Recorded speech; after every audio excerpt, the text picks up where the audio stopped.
que va a ir de niñas bailarinas. ¿Qué vi? Ya va. ¿Eso es un niño o una niña? Bueno, ¿Allá? es una niña, tiene un vestido. Laura, mira bien. Ya es que no tengo los lentes. Ay, como que sí es un niño. Los carnavales se prestan para ya cada cosa.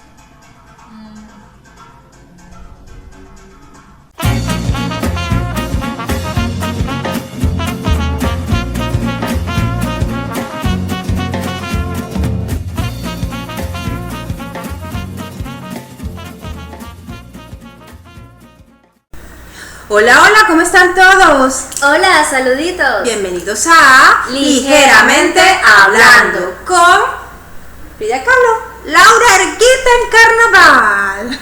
Y con Luisa Carrasquel, que es... Ella no sabe qué soy. Bueno,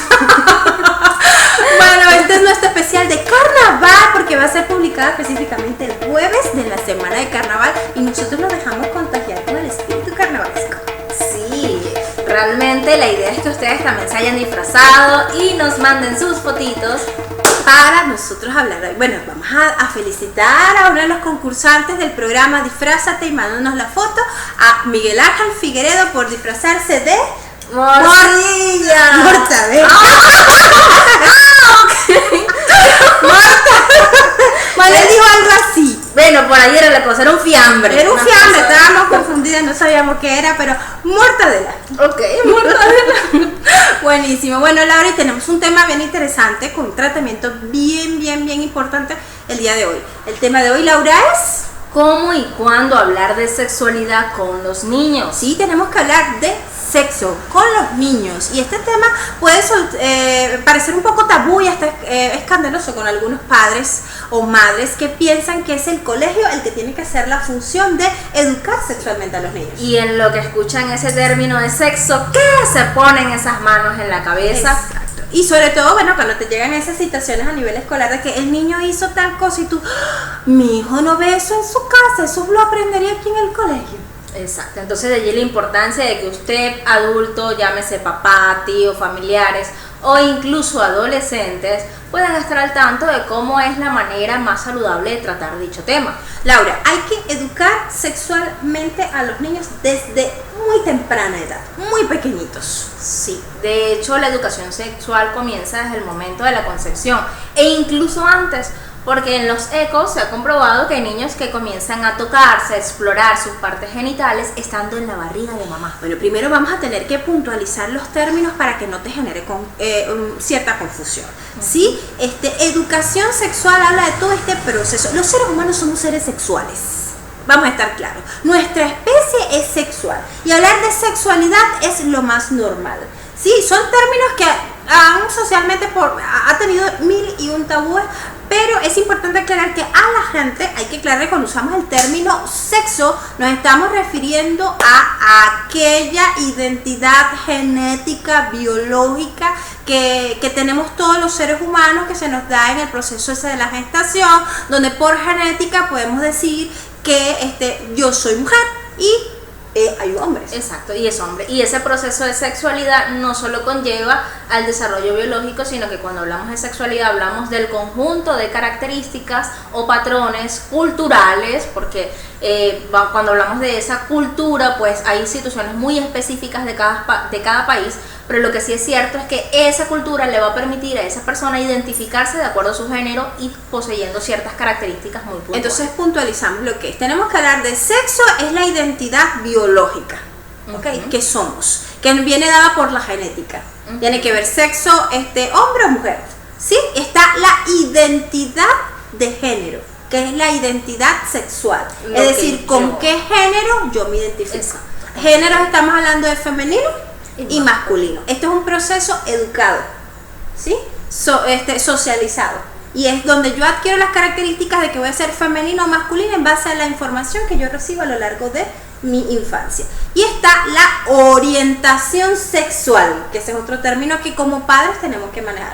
La orientación sexual tiene que ver con quién me atrae a mí como ser humano.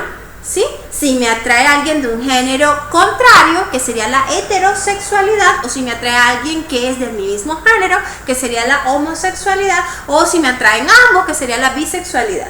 Y también, bueno, hay que, dentro de lo que es el proceso de la identidad de género, está lo que llamamos la transexualidad, que es esta gente que biológicamente nace con un sexo biológico otorgado por la biología, pero se identifica emocional, psicológicamente con otro tipo de sexo, no con el que el cuerpo físico tiene. Sí, entonces es importante que usted, papá, se eduque en cuanto a estos temas, porque imagínese que llegue su niño y llegue con una serie de preguntas y usted no sepa ni por dónde responder o qué decir, entonces empezamos a utilizar palabras o frases que no corresponden, como que no, él es gay porque, no sé, le gusta que le den por otro lado. Exactamente, y ahí es donde vamos a empezar con la educación sexual. La educación sexual empieza en el mismo momento en el cual tú empiezas a nombrar las partes físicas del cuerpo de la otra persona.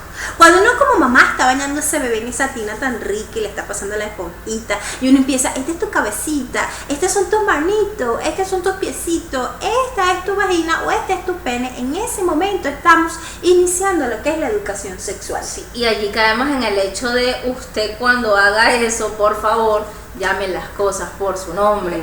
No, esta es tu cholita, yo no sé qué rayos es una chola, o esta es tu cucharita, el pirulín, la morrocoya, la cocollita, Rosita, porque hasta nombre le ponemos. Hay gente que le pone nombre de otras personas a las partes genitales de los hijos, ¿no? Importante llamar las cosas por su nombre y desde chiquitito, y te estoy hablando del proceso en el cual tú empiezas a enseñarle las partes del cuerpo a tu hijo, que eso es antes del primer año de vida. Sí, de hecho aquí en Oriente ocurre algo muy peculiar en consulta. Una vez le pregunté a un niño, ajá, ¿cómo se llama esto? Le estoy preguntando por el ombligo, y él me dice, se llama Maruto. Y yo, ¿qué? Claro, es propio de la zona. Y yo decía, ¿pero por qué le llama así? Luego, porque yo no soy de acá de Oriente, entonces yo, ok, claro está. Hay zonas muy puntuales donde eso se le otorga un nombre, pero en la medida de lo posible, por favor, llamemos a las cosas como se debe. Exacto, pene, vagina. Exacto, en el caso del ano, como tal, no el culito, el rabito, porque el culete. El rabito tienen los animales. El derrier. Y para usted de contar. Para usted de contar. Entonces, la clave está que enseñemos desde muy temprano a los niños las partes de su cuerpo con los nombres que deben ser. Laura, Laura, empieza la etapa a partir de los 3, 4 años donde los niñitos empiezan a tener erecciones y donde empieza todo este proceso de maduración de los órganos sexuales y empiezan los niños las prácticas tempranas masturbatorias. Todo niño va a pasar por allí. Entonces nos llega la noticia del colegio de preescolar. Julianita le está subiendo la faldita a las niñas para verle las partes íntimas. O Gabrielita le bajó los pantalones a los niños y se les metió y se les refregó o le estaba enseñando cómo tocarse. ¿Será que mi hijo es homosexual? Sí. Y allí ¿Es proceso normal? Es completamente normal sacar esas cuentas extrañas de que a lo mejor es que el niño está siendo tocado por alguien, o a lo mejor es que él ha visto en la casa o ha visto a sus papás teniendo sexo, y para usted contar cuántas cosas no podemos se sacar. imagina por la cabeza. Sí, entonces primero no está de más indagar, sí, preguntar, ay, ¿por qué lo haces? ¿Qué sucede? Indagar sin alterarse, sin armar un escándalo.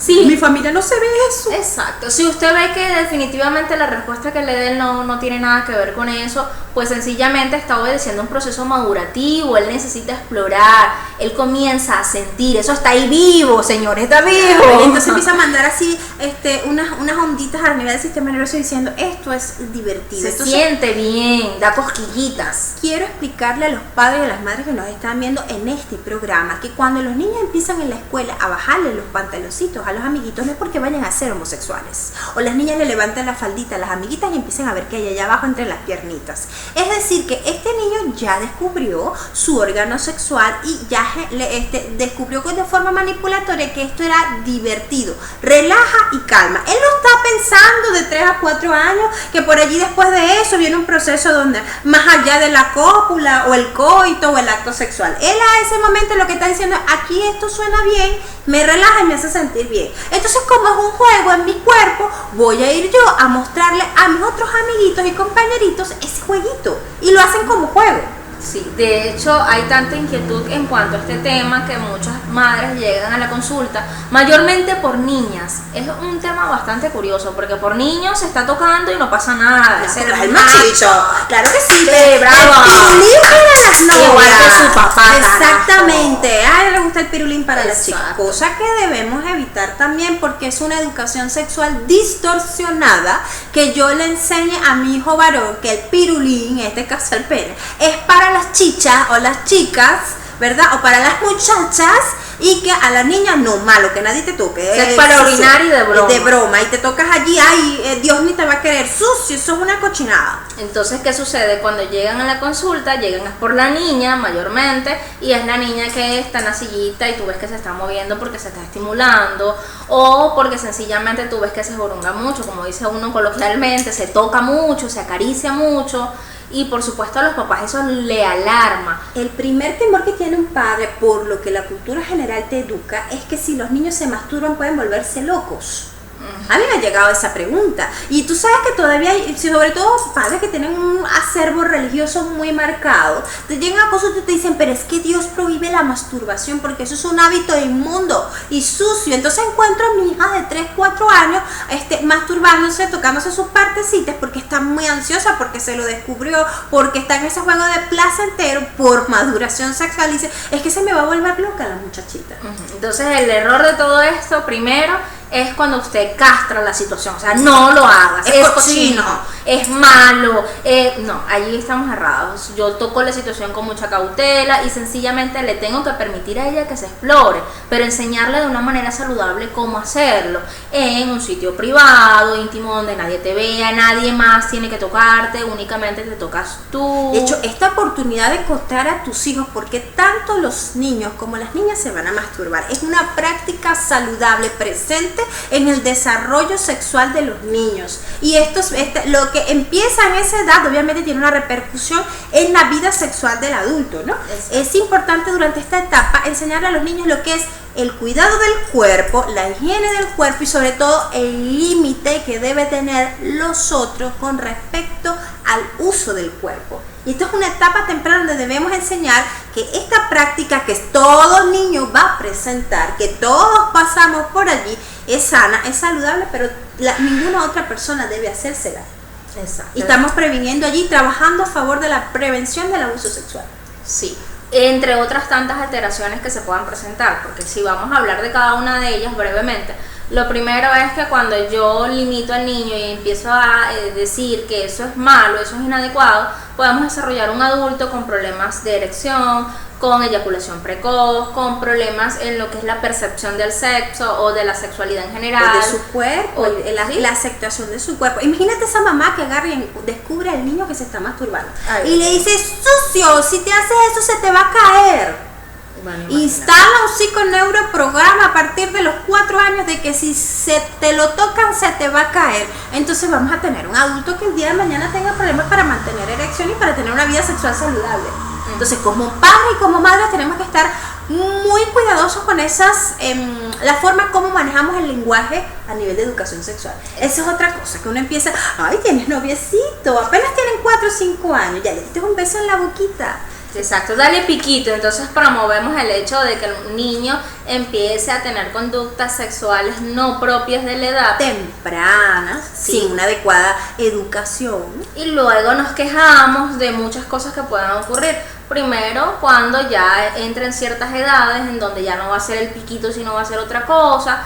Recordando que las cifras de embarazo a temprana edad ya en Latinoamérica es una cuestión de sí, repunta en edades como, por ejemplo, imagínese, alármese usted con una niña de 12 años, porque sigue siendo una niña en realidad, que se ha iniciado en una exploración sexual, en una manipulación sexual, en un juego sexual temprano, sin este tipo de educación sexual. Y que allí los responsables netos y... Mira, lamento a quien le pueda caer esto, pero son los padres. Es los padres, porque no debemos esperar que sea el colegio, que sea otro el que eduque a mi hijo, pero también tengo que hacerme responsable de que como tengo una hembra o tengo un varón, va a pasar por un proceso madurativo sexual, porque somos seres sexualizados y que yo tengo que abordar este proceso, porque si no luego yo Lo natural es que el muchacho busque la información en otro lado. Exacto, entonces empieza a buscarlo por el internet, o porque le dijo el primito, o porque le dijo el amiguito mayorcito, y él crea entonces allí los conceptos de educación sexual distorsionados.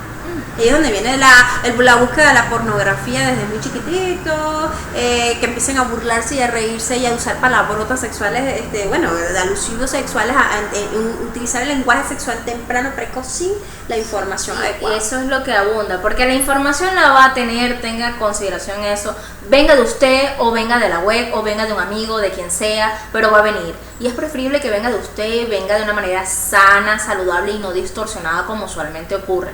Y evitar esas distorsiones. Pero fíjate el caso de la niña que me llegó hace poco, que tenía 5 años, y la mamá la niña tiene una crisis, no quiere ir a la escuela y estaba llorando. ¿Y por qué? Porque resulta que la mamá le explicó que la niña le preguntó, porque esas son etapas donde los niños te preguntan cómo vienen al mundo, cómo se hacen los bebés. Y entonces la mamá le dijo, papi y mami se besaron y yo quedé embarazada. Entonces a los 4 años llegó en el colegio un niñito y la besó.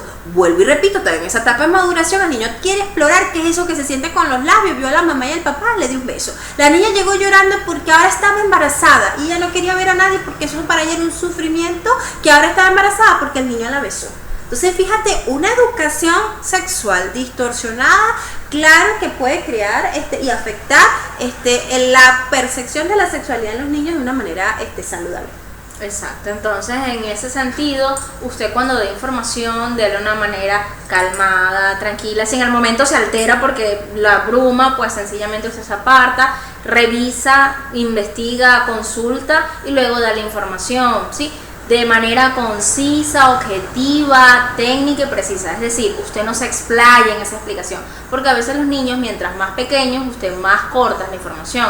A medida que crece es cuando puede profundizar. Tenemos que dar educación sexual temprana, y usted como mamá y como papá se tiene que hacer responsable de este proceso. Está demostrado que los niños que reciben educación sexual temprana son menos vulnerables a los abusos sexuales, y eso está de más demostrado, sobre todo los abusos sexuales continuados, porque la madre y el padre establecen ese vínculo con el niño en el cual le puede explicar para qué funcionan los órganos sexuales y sobre todo el límite y el cuidado. Fíjate la cantidad de casos ahorita que existen de abuso sexual infantil, porque esta mamá, este papá le ha tocado, nuestra realidad venezolana es esta, hay padres que se han ido del país, tienen que trabajar fuera del país, entonces le dejan al niño a la abuela, le dejan a la tía, y estos niños están por allí vulnerables, y estamos claros que la información, los índices de abuso sexual infantil nos dicen que el violador, que puede ser tanto hombre como mujer, porque estamos claros que tanto una mujer puede ser una violadora como un hombre puede ser un violador, ocurren estos niños que tienen esta alta vulnerabilidad. Sí, y que precisamente vienen de hogares muy probablemente disfuncionales, o donde hay un descuido, hay abandono físico o emocional, hay falta de información, donde no ha habido una educación propiamente a nivel de sexualidad que le diga a ese niño, bueno, mira, no puedes dejarte tocar, cuando ocurra algo que tú ves que te sientes incómodo, a lo mejor no te toca pero no te genera confianza, acércate a mamá, o sea que existe esa confianza para decir las cosas en el momento y buscar ayuda. Bueno, esas son situaciones que puede de alguna manera prevenir dicha situación de abuso sexual. Igual que también lo que es el embarazo precoz. Estamos claros que el embarazo precoz es simplemente un indicador de una ausencia de educación sexual temprana. Sí. Entonces tenemos niñas de 9 años, 10 años desarrollándose por biología, porque el cuerpo hace el proceso y tienes tu primera menstruación, que eso es otro término que la mayoría de las madres y los padres no se sientan a conversar con los hijos sobre lo que es la menstruación, sobre lo que son las erecciones, sobre lo que es la maduración sexual, que es un tema que se tiene que tocar. Sí, y que usualmente es un tema tabú, o sea, viene el niño o incluso el adolescente, aquel que se atreva, que agarre valentía y pregunte. Entonces, en vez de aprovechar ese momento de confianza, lo que hacemos es cortar las vías y decir no, mira, no vamos a hablar de eso, o no está bien hablar de eso, o si le decimos la información se la damos de una manera que no es la más ideal. Sí, como el caso de la muchacha adolescente que le vino por primera vez su menstruación, y la mamá le dijo, bueno, te vino la menstruación, y la muchacha toda avergonzada porque pasan por ese proceso de vergüenza, de rechazo a la situación, de rechazo a lo que es el proceso del sangrado, y le dice la mamá, bueno, ya que te vino la menstruación, ya sabes, el día que no te venga la menstruación es porque estás embarazada. Ay, Y la muchacha con una angustia porque nadie le explicó qué era lo que le estaba pasando al cuerpo. ¿Sí? Que obviamente por qué tenía que sentir este proceso, obviamente lo ve como algo grotesco, obsceno o algo humillante, y aparte si no le viene el periodo está embarazada. O sea, la mamá no le explicó nada de lo que era el proceso de este proceso biológico que todas las mujeres pasamos y vivimos hasta la menopausia, y no le explicaron lo que es lo que son las relaciones sexuales y cómo tú puedes salir embarazada. Si no le digo, el día que no te venga, tú sabes, estás embarazada. Y eso incluye también con los chicos, sus primeras erecciones, lo que es la masturbación. O sea, los hombres, el género masculino también hay que educarlo. No es un animal que uno tiene ahí a un lado y se va desarrollando como Dios lo cuide y lo favorezca. No, que los tíos le hablen. O de repente hay mamás que dicen, ay no, bueno, ya cuando él siente su cuestión, que un amigo él sabe. Entonces, ¿qué sucede? Eso es errado. Usted tiene que educar de igual forma a nivel sexual tanto a la mujer como al hombre, al género masculino, porque hay violaciones también en niños. Eso es otra cosa que también, y sobre todo ahorita con este movimiento a favor de la protección y de la igualdad de los derechos de la mujer. Y siempre lo he dicho, tenemos que estar claros que tenemos que tener en este movimiento la figura de que la mujer también puede ser una violadora de niños y de niñas por igual. Claro. ¿Sí? Y que hay niños y hay niños y adolescentes que están siendo abusados sexualmente por mujeres. Sí, entonces normalizamos el hecho de, mira, si un hombre se acerca a una mujer, a una niña, eso sí lo vemos mal. Pero si una mujer viene y lo toca mucho al niño, la agarra y está encima, y normal, como si nada, porque es que la mujer no va a hacer eso, no sé.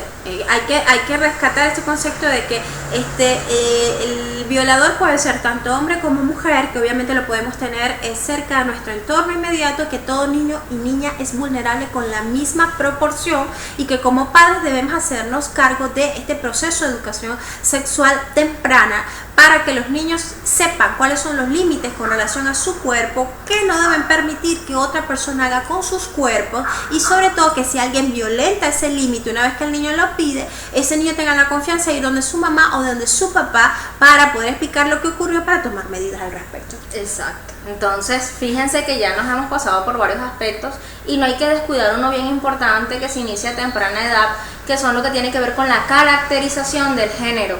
Es decir, usualmente visualizamos que a veces los juguetes tienen género, ¿sí? Donde pensamos que, bueno, la muñeca es para el niño, la niña y el carrito es para el varón. Errado, los juguetes no tienen género. Y un niño no va a ser homosexual porque a los 3, 4, 5 años quiera jugar con la cocinita, con la planchita, o quiera vestirse con una camisa rosada.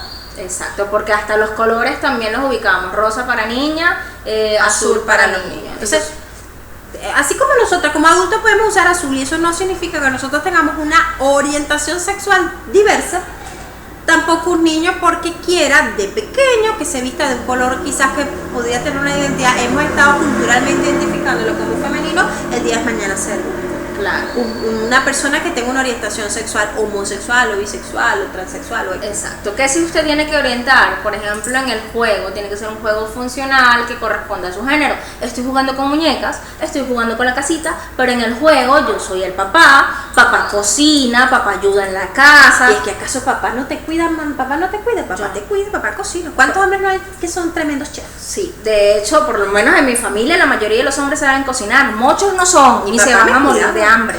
Entonces, qué bonito. Mi papá me hacía un moño para ir al preescolar, y eso no lo quitaba que no fuera un tremendo caballero. Qué bonito es eso, esa corresponsabilidad que se educa desde la infancia. Cuando usted le dice al niño, los niños no barren, ¿sí? El niño no limpia porque es varón y el varón no hace nada. Obviamente el machismo y el feminismo es una distorsión de la educación sexual.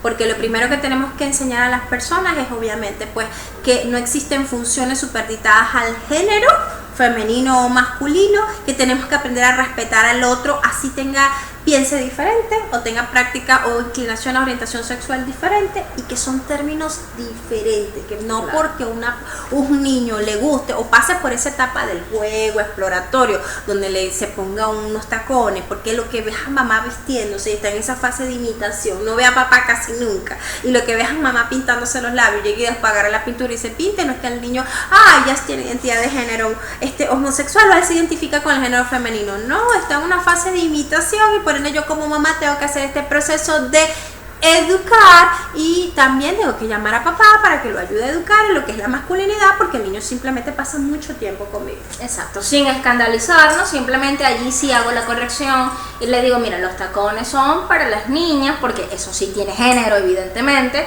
Tú puedes usar los zapatos de papá. Okay. ¿Sí? El maquillaje es para las niñas, los hombres se afeitan, o algún tipo de acción que sea similar para que exista ese juego. Mientras ellos estén pequeños, porque vamos a estar claros que en la adolescencia los niños pasan por otra etapa de identificación en la sexualidad, y de allí como padres también tenemos que dar respuesta. Y ahora nos quedaría pendiente entonces un programa para hablar de cómo hablar de sexualidad a nuestros hijos adolescentes, ¿sí? Porque a partir de los 12 años en adelante empiezan a aparecer otras conductas, otras necesidades con relación a lo que es el proceso de maduración sexual, y como padres tenemos que tener la capacidad de dar respuestas a esas necesidades sin que sean distorsionadas. Exacto, entonces le debemos ese programa. Ese programa para el próximo, pero sí, importante esto, que el trabajo lo tenemos que hacer como papás y como mamás, que tenemos que educarnos. Si sentimos que no tenemos quizás la pedagogía para hacerlo, utilizar los términos adecuados, me tengo que leer yo sí puedo pedir la consulta con la especialista para que me oriente cómo darle a mi hijo esta educación sexual, no llevarle la consulta, aquí le traigo al niño para que le hable de sexo, por favor, porque es que en la casa me da pena. Sí, entonces nos ruborizamos, no hacemos el trabajo que se debe, y lamentablemente ahorita se ha visto un incremento de tantas cosas negativas, violencia, violaciones, hay una serie de situaciones que de verdad que son desafortunadas, y es porque si hacemos una revisión venimos de una sociedad bastante castrante, entonces no podemos ir a los extremos, ni al extremo de las correcciones bajo coerción, ni tampoco a la flexibilidad plena y tú eres lo que tú quieras, y si eres niño no importa, ponte al vestido porque es que tú eliges el género. O sea, esos son constructos que como padres tenemos que educar. Entonces tenemos que explicarle a los hijos estas noticias que están pasando a nivel de noticieros, a nivel de redes, donde existen niños que son abusados o asesinados, o donde los niños tienen contacto con estos movimientos sociales del feminismo o del machismo. Sí, hay que sentarse a explicarle a los niños sobre esta información, darle una información sana y coherente para hacerle esa orientación, y como padres, bueno, tratar de acercarnos un poco más a lo que es los conceptos que manejamos dentro de nuestra cultura, sin caer en la distorsión de la educación sexual solo porque hay ciertos movimientos que dicen que esto es bueno o esto es malo.